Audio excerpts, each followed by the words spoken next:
Are you coming to the tree where they strung up a man? They say murder three.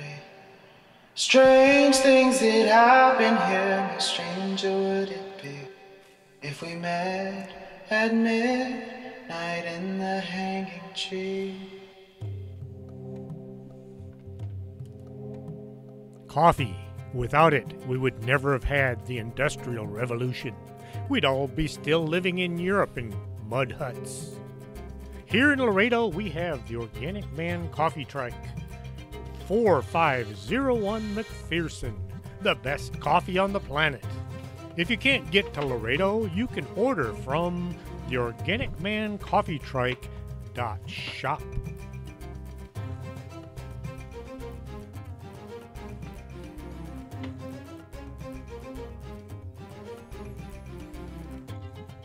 Welcome to the show. I'm your host, Chris James. This is take 2.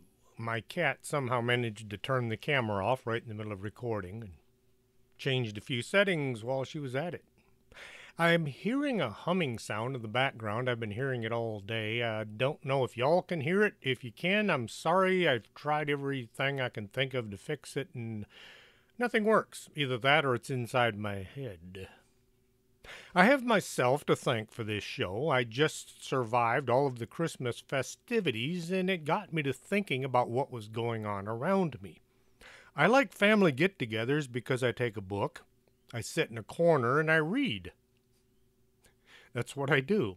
I lose myself inside my head and let folks around me live their lives. When it's time to open the presents, everybody is jumping up and down, enjoying watching each other open their presents. Even my family living in Albuquerque. They were visiting by way of computer. Everyone was happy, even seeing what others were getting. They were happy because others are happy. As the night went by, the subject of those who were no longer with us came up. Now, this was a bit of a downer, since members of the family have passed on to wherever we go next. This was only a brief pause in the mostly happy night. What is life? What is it that makes people happy? I looked it up, and the site said that life is the condition that distinguishes animals and plants from inorganic matter, including the capacity for growth, reproduction, functional activity, and continual change preceding death. So you can't have life without death.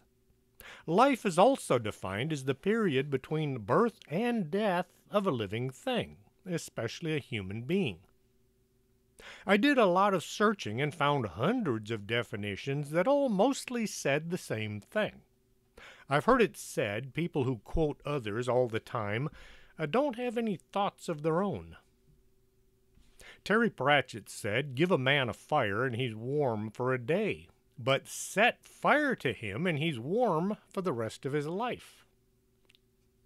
He also said, "It is said that your life flashes before your eyes just before you die. This is true, it's called life." And just one more quote from him. "Light thinks it travels faster than anything, but it's wrong. No matter how fast light travels, it finds the darkness has always got there first and is waiting for it." Now, I do have some thoughts of my own, and some are even worth thinking. Life is all the things we do from day one up until our birth certificates expire. We all have the same number of hours each day. It's what we do during those hours that make our life. I really enjoy reading a good book. I hate reading a bad book. So I've been known to go back and read books that I've already read because I already know that I will enjoy the story. I also go back and read books that I wrote. I make the excuse that I'm researching for my next book. I want Pam Bogus to have a proper continuity. Having worked on her life for many years, I don't want her to become some kind of a preachy role model attempt at characterization. I've read a few books where the author puts out a fantastic story followed by one that is horrible. Usually the characters have all changed. They go to great lengths to add all kinds of color to the character, and all they wind up doing is screwing things up. It sounds to some people as if I think that Pam is a real person. I refer to her as my teenager. This goes back to what is life? Is she real? She probably would be mad at me for ruining her wardrobe and putting her through so many misadventures. Jasper Ford, and he spells it with 2 F's, wrote a bunch of books called the Tuesday Next Mysteries. Tuesday is a literary detective as she investigates books. In her first adventure, she winds up entering a book to find all the characters invented by writers are all real people. It's a bit complicated, but it's well worth reading if you ever get a chance. He focuses a lot on classic literature and not horror so much, so you need to have at least a working knowledge of who some of these characters are. He's also from Wales, so you also need to understand some of their idioms. Pam Bogus thinks. So, does that mean she exists? Okay, most of her best thoughts aren't all that great, but she is getting better. Can a fictional character be real? Some folks believe our life is just one big computer program, and we are not so much alive as programs made to believe that we're real. We could get all philosophical and go down a lot of rabbit holes trying to figure out what is real and what is virtual. This would probably give me a headache and get you all to go listen to someone else. I've met some people who were so happy just being alive it made me worry what was going on inside their heads. Way back 1991, a bunch of Border Patrol agents were sent to airports to watch for terrorists. We had our M16s all locked in the port director's office where they would be of absolutely zero use if we needed them. The folks in Washington also decided that we had to wear our dress uniforms just to make us more uncomfortable. The idea of being static security guards wasn't in our makeup, so we ran around the airport looking for trouble, literally. This was back when the job was still fun. Just so we wouldn't get too bored between flights, our supervisor made arrangements for us to escort people who were being thrown out of the country to their flights. We had a long list of those who were not allowed in the country, and we did manage to catch several. We also began escorting people who were simply not allowed in due to paperwork or lack thereof. Some had fake cards, some had screwed up visas, violations of their status, things like that. One day we were asked to escort a young lady from Mexico City who was caught working with a border crossing card. A big no-no. She was sitting in the back room along with her luggage. When we arrived, she might have been about 4'8", nowhere near 100 pounds. Her suitcase was bigger than she was. It had 4 wheels on the bottom that were all screwed up. To get her to the plane with as little difficulty as possible, I volunteered to carry her case. I don't know what she had in that thing, but it weighed a ton and must have been full of bricks. The whole trip to her plane she walked between us, chatting as if we were close friends or even relatives. She hooked her arm through mine as if we were a couple, which probably looked really weird to people walking by us. My partner kind of stood off to the side because he didn't want his pistol right up next to where she was. Once at the plane, we had to wait until the doors were closed and the plane left the jetway. The stewardess placed this young lady right across from the door where we could see her, and she sat there waving to us and blowing us kisses. It felt very strange. Now, the people on the plane couldn't see us standing outside the door, but the flight crew could because they're walking back and forth, and they kept giving us some really weird looks. Just before the door was closed, this young lady jumped off the plane, ran over to both of us, gave us each a hug, shook our hands, got back on the plane, and the door closed, and away she went back to Mexico City. As we were walking back to our area, neither of us knew what to say about this, as she was just super happy the entire time she'd been in custody, which was just plain weird. The immigration inspection area was huge. Well, folks would have to stand in whichever line they belonged in. Some acted as if they were in line to go on some fantastic ride or adventure. They would look around, talking to their neighbors or their friends, enjoying talking to them. Even those around them that they didn't know. The whole time they were waiting, but they were happy to be waiting. There were those who looked as if they were mad simply because they were alive. They looked as if those around them were worthless and should all stand aside and allow them to go to the front of the line. It wasn't just the waiting. It was as if those around them made them unhappy, or maybe they were just unhappy and then they were there around other people, but they stood there with scowls on their faces. They pretty much looked miserable the whole time. While working at the hospital, since I was a medic, I met some folks who were happy as all get out while they're being sewn up by the doctor. Now, these folks had local anesthetic, not general, so the drugs weren't affecting them. It wasn't the medication that was making them happy. They were just happy to be alive, laughing, telling jokes as the doctor's standing there putting stitches in them. Very strange. I met a few people who lost limbs. Even having to live life with some difficulties that the rest of us don't have, they were happy. They made do with what they had, and they looked forward to tomorrow. To offset them, I knew a few folks who tried to kill themselves. I knew one gal who was what we called a frequent flyer, as she had tried to kill herself over a dozen times. Medication didn't seem to help her, and the counselors could only go through the motions because nothing they said or did ever seemed to sink in. I don't know if she's alive today because this was some time ago.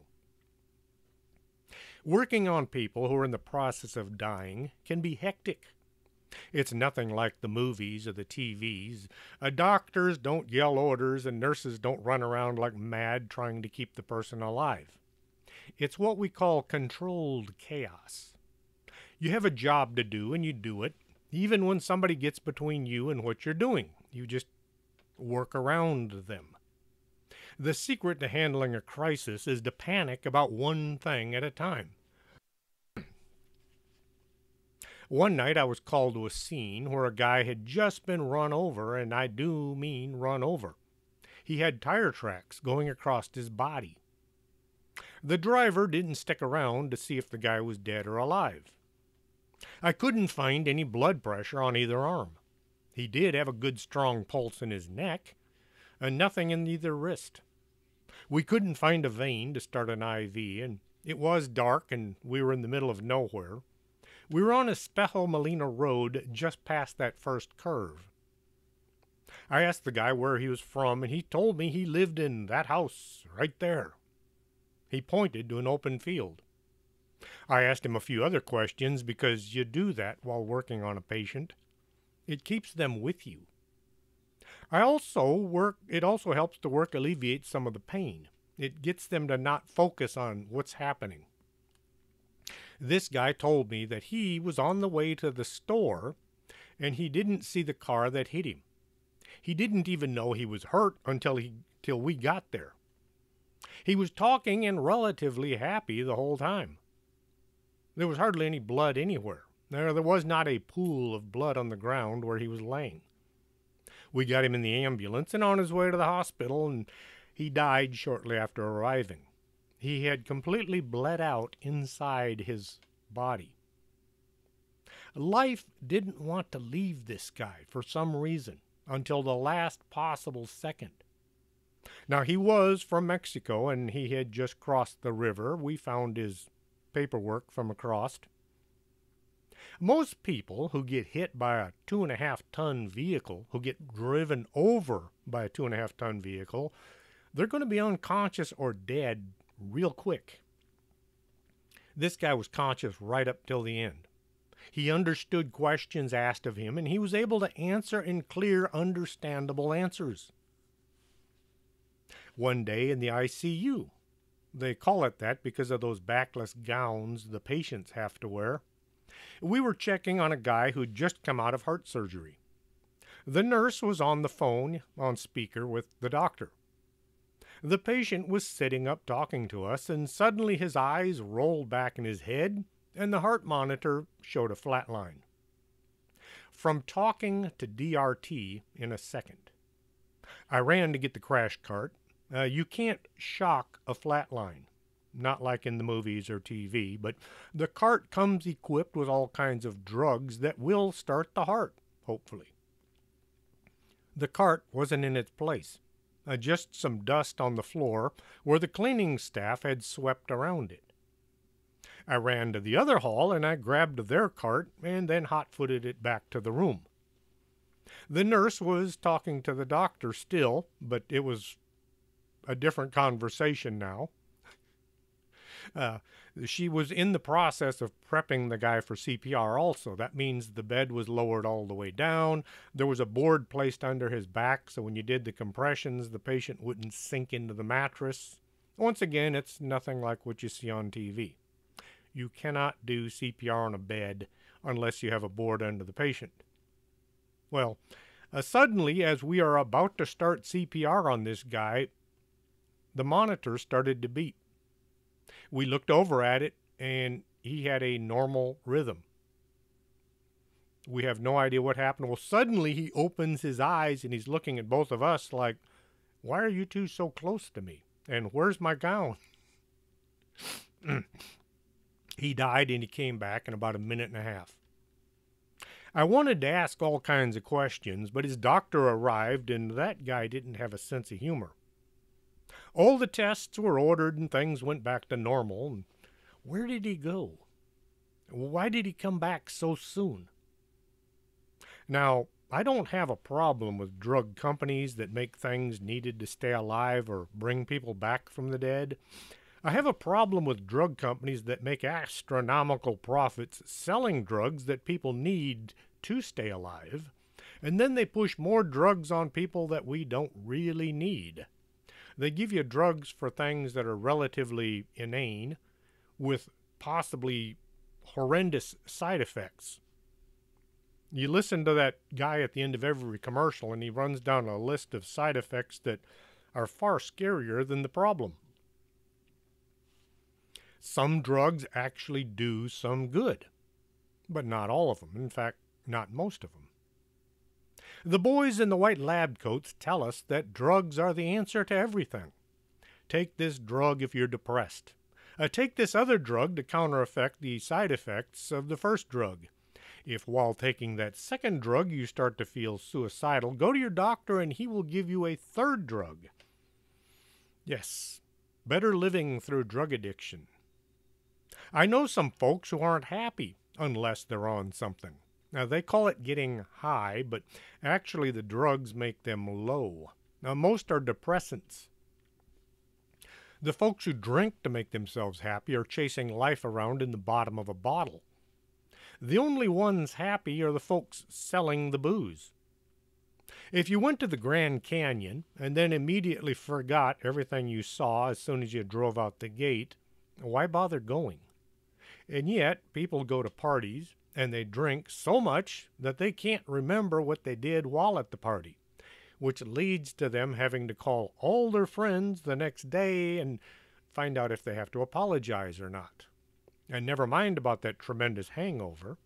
And they call this having a good time.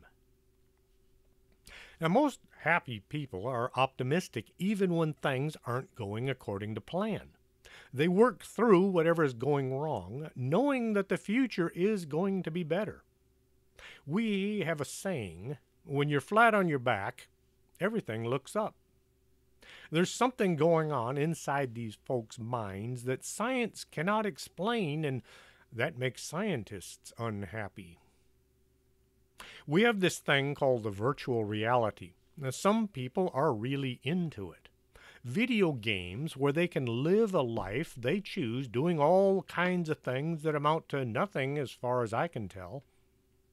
I like seeing new places, but I hate to fly.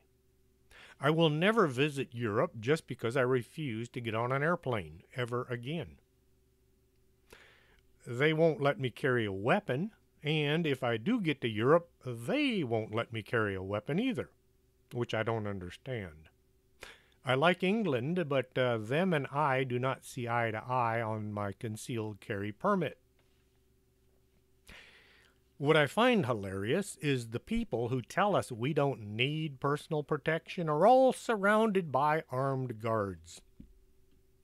How great of them to tell us what we need.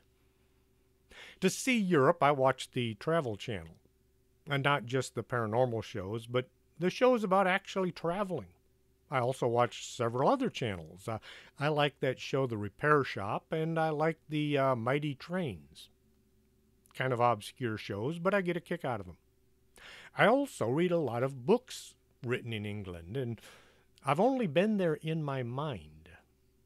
Now, what's the difference between me and the folks living in a virtual reality? Not much, I guess.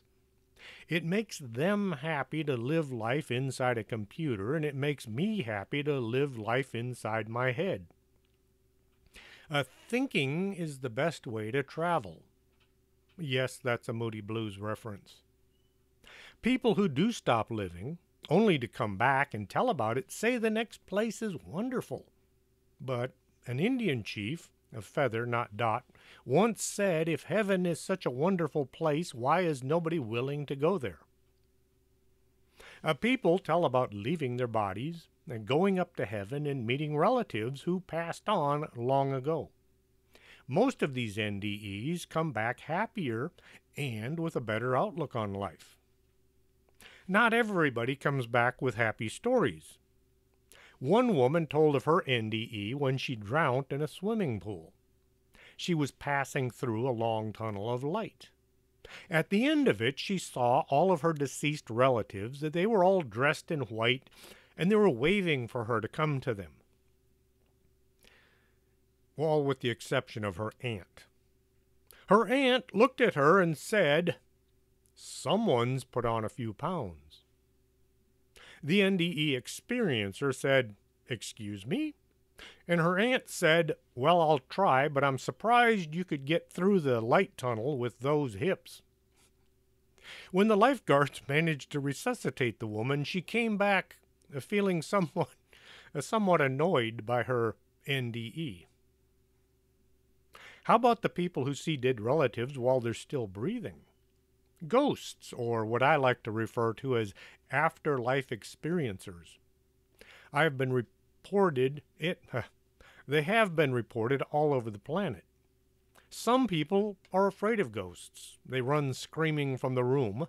Others look at ghosts as just another form of life. I wonder what it's like becoming a ghost. Now, I'm not looking forward to finding out. I just wonder, will I come back and give the LPRS folks something to investigate? Are ghosts happy? What do they do all day long while the rest of us go through the motions of living life? Many earthbound spirits attach to someone or some place simply because they find some kind of a comfort in reliving some of the physical aspects of life. Others are confused and they don't realize they're dead, and they want to get close to the living. Spirit attachment has been known about by mediums and psychics for a really long time. There are also a few rare cases where it's alleged that spirits have attached to people who are then suddenly able to do things that they couldn't before. Some people suddenly become composers or musicians, or they start writing books all of a sudden, and they're good at it right out of the gate. Could it be that some of these people are being kind of possessed by a spirit that is enhancing their lives, making their lives better? Can such a thing happen? Some ghost hunters believe that spirits linger on in the afterlife because they've unfinished business. The concept only came into being sometime around the 1970s. It was a plot twist in a movie and in a couple of books. Someone dies and they want to hang around to keep their family safe from nasty beings. And from there it became a, oh, ghosts are all here because they have unfinished business kind of thing. We don't know. And as soon as people start to admit that we don't really know, maybe they'll be a little happier. I think there must be something more going on than this simple explanation. An old lady has been seen in the lobby at the Menger Hotel in San Antonio. She sits in a chair and knits. If anyone approaches her, she vanishes. What possible unfinished business could she have? Is there a sweater that she has to finish before she can move on to the next plane? The little girl seen all over Laredo is usually seen as if she's waiting for someone. She sits on a bench near the old Sears store at Mall del Norte. The cleaning staff and the security guards see her all over the building, but a majority of the sightings are in one place. She's also been seen at the Laredo College, the arena, a school near the mall, several restaurants, and a movie theater. Like I said, she's seen all over town. I interview people about these ghost sightings, and they all give the same basic description. She's from 7 to 9 years old. She has shoulder-length brown hair, knee-length white dress. The first sighting I could track down was back in the 1980s. Well, the Sears store was built in 1975. Before the mall was built, there had been a ranch house right where the Sears store was built. The folks living there kept horses that would roam around the neighborhood as the houses were being built. Cleaning staff would see the little girl crying on a few occasions. She looked sad sitting there all alone. The folks who tried to help all said that she vanished as soon as they approached her. Others say she sits there playing with a doll or a balloon. She's happy and she's sad depending on when people see her, so this would lead me to believe that ghosts must have emotions. What is death? It's been described as an action or a fact of dying or being killed, the end of the life of a person or organism. Also, it has been described as the total cessation of life process that eventually occurs in all living organisms. In order to die, something or someone must have first been alive. I wonder about the folks who don't have a life. You must know somebody who's just going through the motions as if they're just a simulation of a person. In the video games, they call them non-player characters, or NPCs. If you watched Jumanji, Welcome to the Jungle, Rice Darby, the guy who welcomes them to the game, was a non-player character. I've run into a few people who kind of act like that. You see them doing a job or maybe at a store, and if you try talking to them, they just give you a weird look and walk away. It's as if they have no lines to say in life. They're just there to add to what is going on around you. This all harkens back to that idea of life being just one huge simulation running on some computer somewhere. The boys in the white lab coats can't agree on anything. Some define death as being the irreversible cessation of all biological functions that sustains an organism. For organisms with a brain, death can also be defined as the irreversible cessation of functioning of the brain, including brainstem and brain death. So brain death is a legal definition of death. I do know a few people out there who don't have a brain, so we'll never know when they die.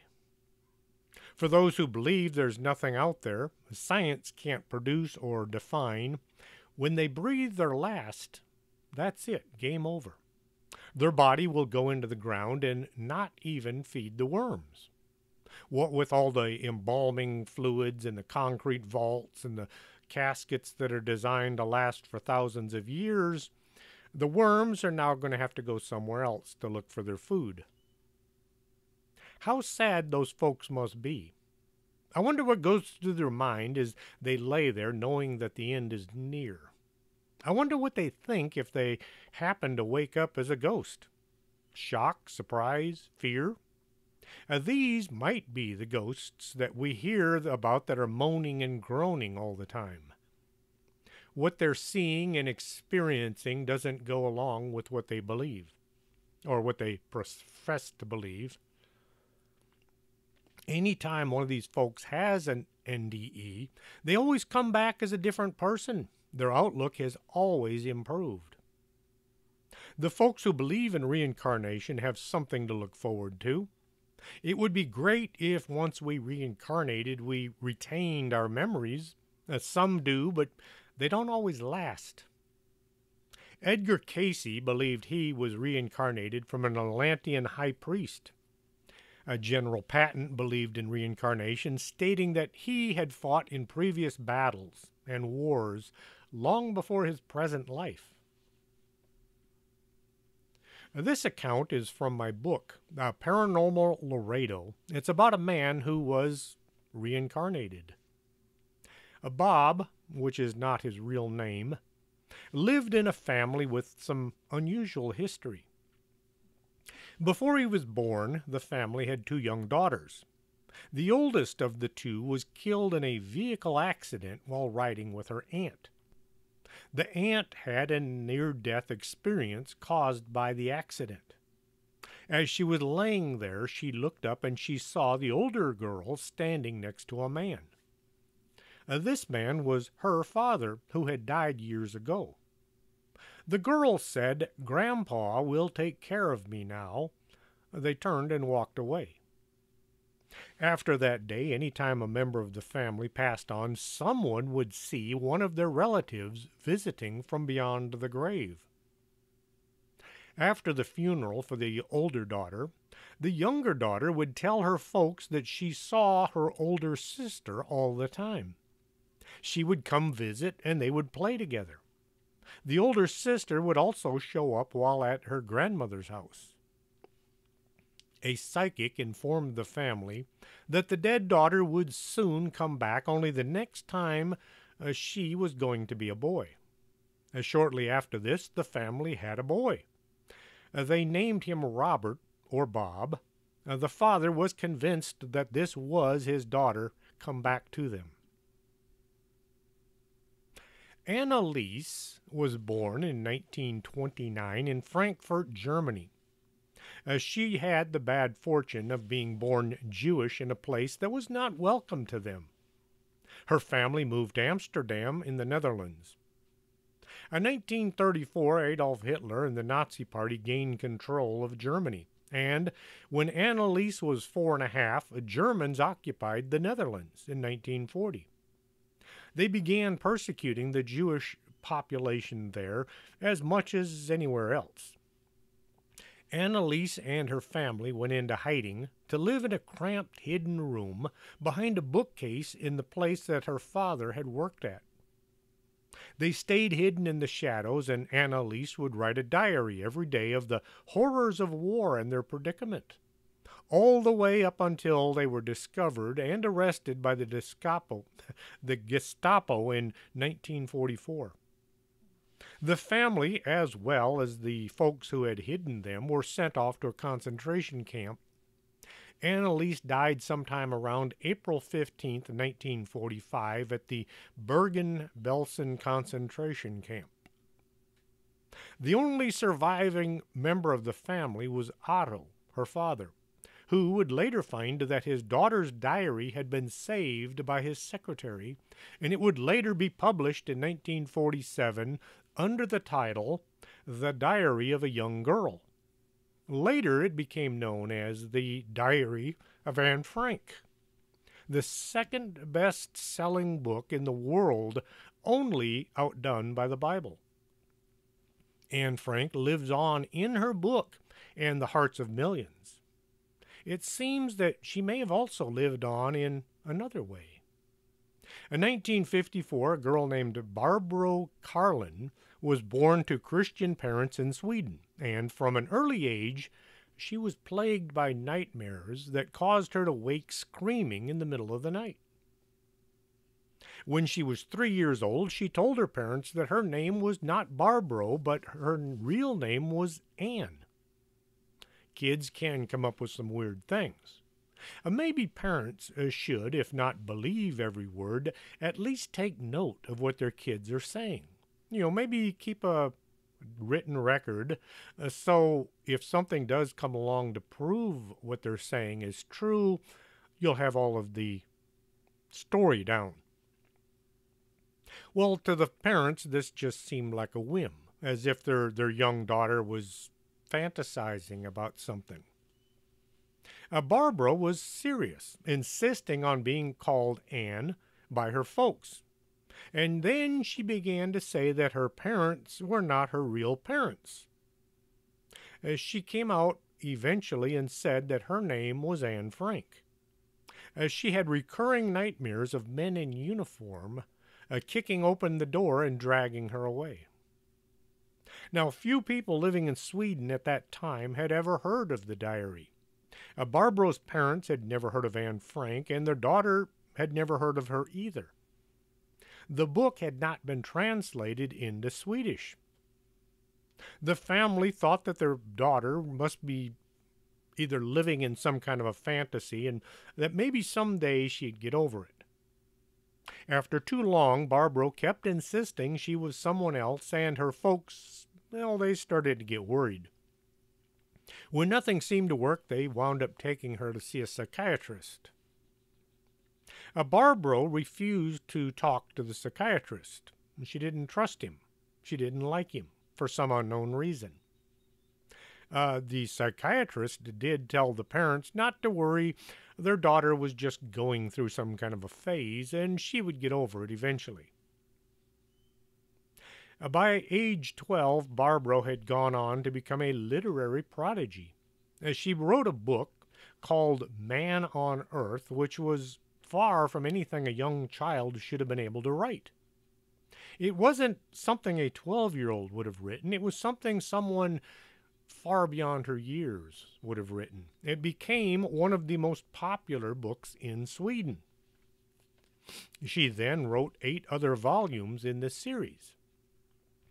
During this time, she kept mostly quiet about saying anything about Anne Frank. She kept that to herself, because she was starting to think that maybe she was losing her mind.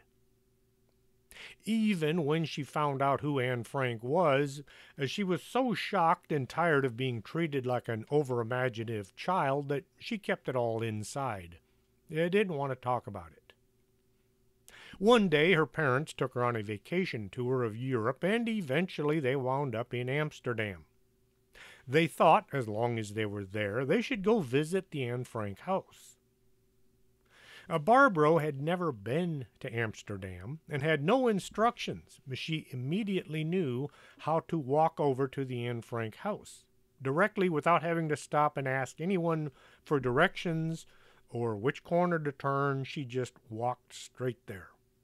She took her parents there without any guidance whatsoever.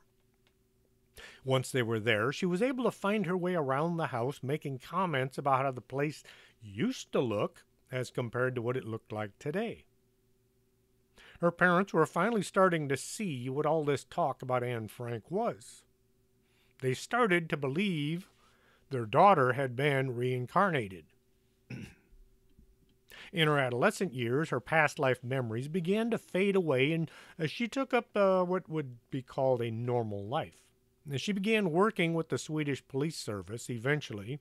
Her life was mostly normal until she became in her 40s. Barbro had an aversion to one police officer that she worked with. She didn't know why at first until she came to the conclusion that he must have been the reincarnation of one of the Nazi prison guards. Once she had this thought, everything else just came piling in on top of it. Her past life began to flood her current life. With this resurgence of memories, she decided to write a book on her experience titled "And the Wolves Howled." In addition to all the inexplicable knowledge, Barbara also demonstrated many strange similarities to Anne Frank throughout her lifetime. From a young age, she was terrified of any man in a uniform, and she didn't like to eat beans, something that the Franks had sustained on the entire time they were in hiding. She refused to take a shower, only taking baths. I wonder why. She mostly loathed having her hair cut, which was one of the first things that happened to prisoners when they arrived at the camps. They just took it all off. She became a child prodigy in writing, just like Frank had been, and she was noticed to have some very similar facial features. Strangest of all is later years Barbara met Frank's last living relative, her cousin Buddy Elise, who after talking in depth with her was convinced that she was indeed the reincarnation of Anne Frank. If you're one of those folks who believes this is it, one life to live followed by an eternity of nothing, man, you have a dismal outlook. I guess if you don't believe in a soul, then there would be nothing to move on with. A lot of people I've met over the years who think this way were the most self-serving folks I ever met. It wasn't so much they were mean or nasty, they just didn't really have the capacity to give a hoot for anyone around themselves.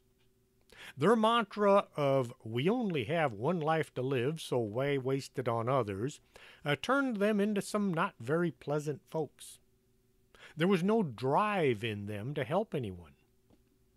Some of these folks even treated their kids as if they weren't that important because that person was number one and everybody else was not.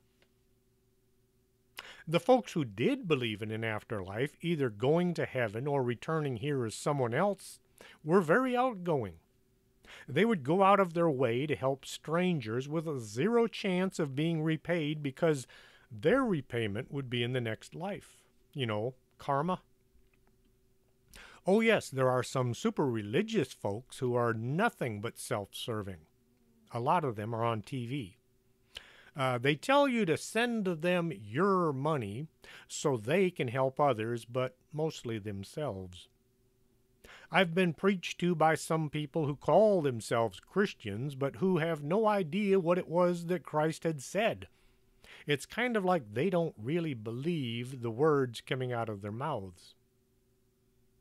Someone has found out that the folks living in Finland are supposed to be the happiest folks on earth. The secret they attest to their happiness is economic stability and security, high wages, honest government. Let me say that again. Honest government. I do wonder, are the folks in Finland saying that, or is their government saying it for them? They have low levels of corruption and high literacy rates, keeping the people of the country relatively stress-free. I guess reading books helps. High literacy. Finland, Norway, Denmark, Iceland, and Switzerland are supposed to be the top 5 happiest countries. All of these places get really cold in the wintertime, which I understand might last 6 months out of the year. If you look at the world from above, 4 of these countries are very close together. Wonder what happened to Sweden. How come they're not on the list? I'll bet the politicians want to take full credit for what their countries are considered happy. The folks in Finland enjoy high wages, but they also are saddled with high taxes to pay for all these social programs that they have. Their top income tax is 51%. Most folks pay about 30%. Consumption taxes are charged on goods and services, and they can be very high as well. There's high taxation to go along with their happiness. That's kind of like that old saying, the beatings will continue until the morale improves. On the other side of life, yes, that's another Moody Blues reference, people in South Sudan are the most unhappy folks on earth. Their country is relatively new on the world map. They are landlocked, which means everything coming into their country or going out has to pass through other countries, who are more than happy to charge customs fees and to take any of the items that they want. South Sudan has gone through several civil wars. The folks are so unhappy they're trying to kill each other or themselves. The Central African Republic comes in as number 2 in unhappiness. Afghanistan, Tanzania, and Rwanda fill the rest of the slots. 4 of the bottom 5 are located in Central Africa. All 5 countries enjoy strife, civil war, corrupt politicians, and high crime rates. I'll bet those politicians try blaming everybody on the planet other than themselves for the country's problems. The happiest folks are said to live up north where it's cold. The unhappiest live in Africa where it tends towards hot weather. Is the temperature, or could there be something deep underground maybe?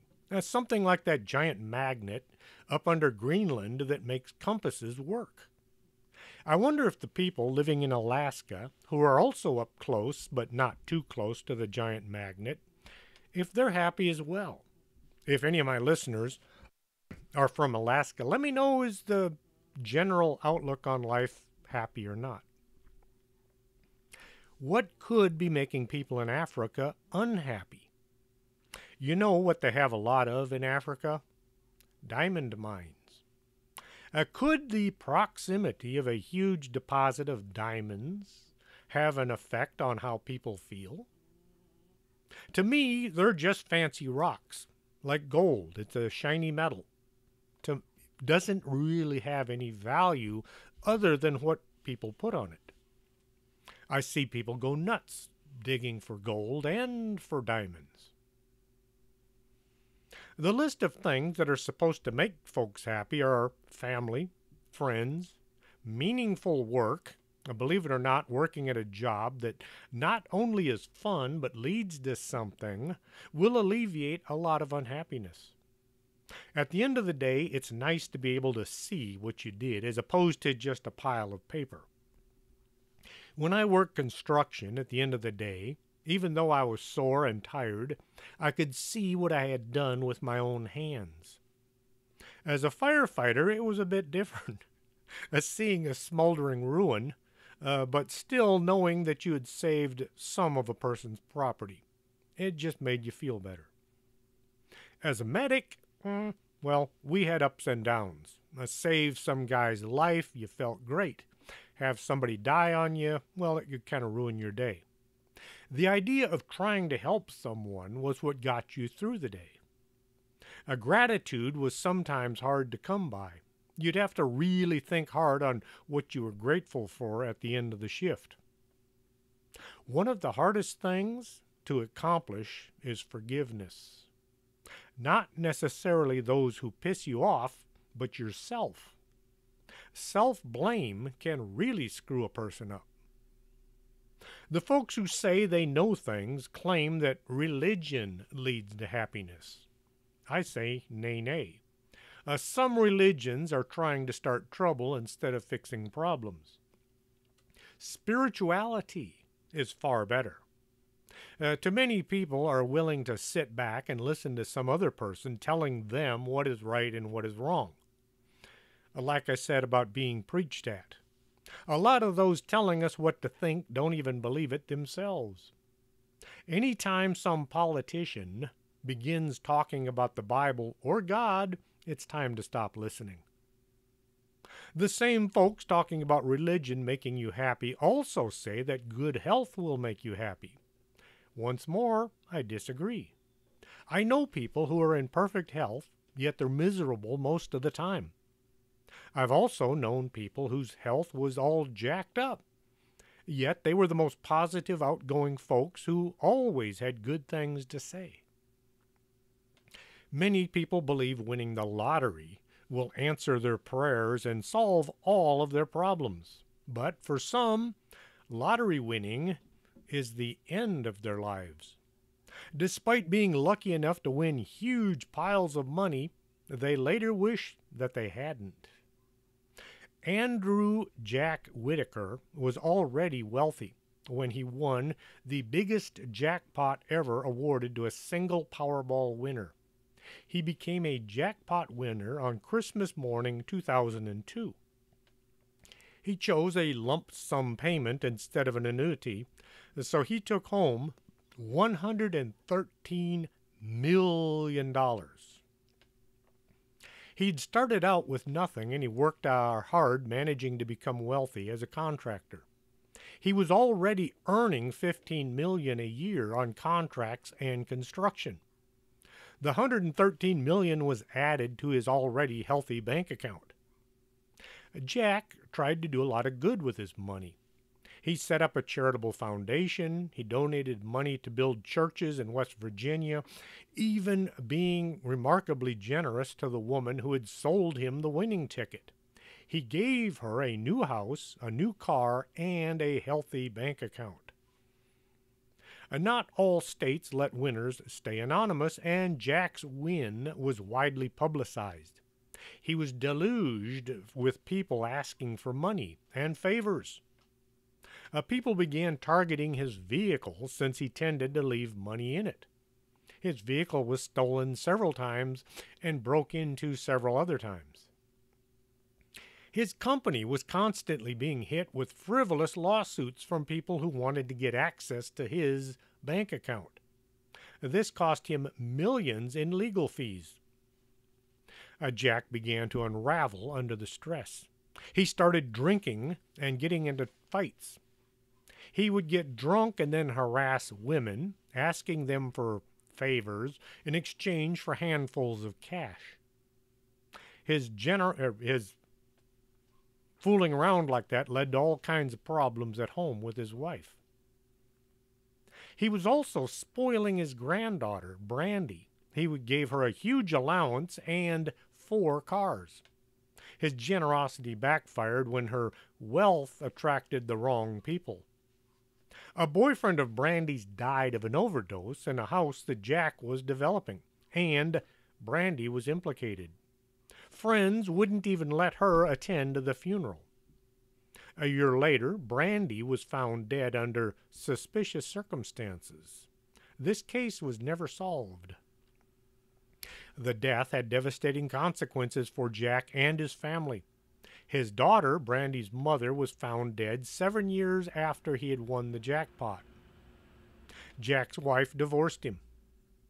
He lost the people he loved and the money that he won, and he blamed his lucky windfall for his downfall. He said, "Since I won the lottery, I think there is no control for greed. I think if you have something, there's always someone else that wants it. I wish I had torn the ticket up."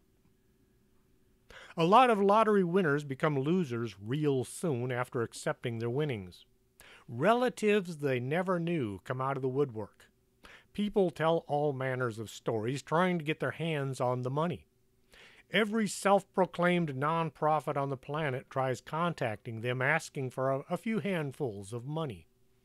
Now that you're rich, how about sharing it with the rest of us that don't have any? Many folks will attempt to improve their lives through geographical cure. They pack up and move to some other location where everything will be just great. They always bring their problems with them. Now, I'm no expert on life or being happy. I do know if you want to be happy, there's only one person who can make that happen, and that's you. If you listen to the bag company stories, you'll hear a lot of references to some Dave guy. That would be Dave Ramsey.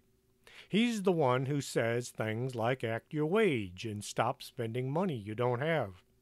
My wife and I took his Financial Peace University, and would you believe it works? The plastic surgery was a bit hard, and shopping became a whole new thing. But once you get out of debt, a lot of our problems went away. And not having debt to pay, we found we were a lot happier. Being in debt is one of the leading causes of divorce in the United States. I know a lot of people who think spending money will make them happy, and it might be that way right up until the moment they get their American Excess bill come due. It was fun spending that money, but it ain't very fun paying it back. Getting back to life, if all you're doing is working to pay for all the things you have that you never have time to enjoy, what the heck are you doing? You're making the company happy, seeing as you're making them lots of money, while at the same time, you're ruining your own life. If you enjoy working yourself to death, by all means, carry on. But there should be a better way of doing things. If you're sick and tired of being sick and tired, now some of you might recognize that saying, it's well past time to do something about it. Take a good long look at yourself, not those around you. You made the life you're living, and only you can fix it. If you're going to sit back and wait for the government to fix your life, you need more help than you realize. I don't have the answers. I can only pass on what I've learned, and I just might be wrong. But for the most part, me and my wife are very happy, as long as I don't turn on the news. That always makes me unhappy. In fact, my wife keeps telling me, you shouldn't watch that. It just pisses me off. But for the most part, we're very happy. I don't know what's on the other side of life. That's what makes it so scary. Nobody really knows what's going to happen when we stop breathing. Not knowing is why death is so scary.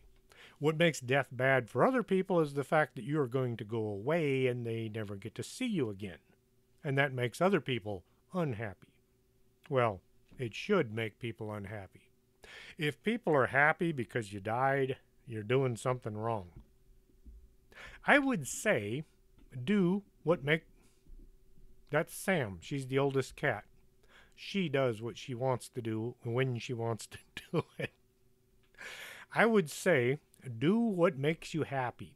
However, if sitting at the bus stop in your underwear makes you happy, but it makes everybody else uncomfortable, don't do it.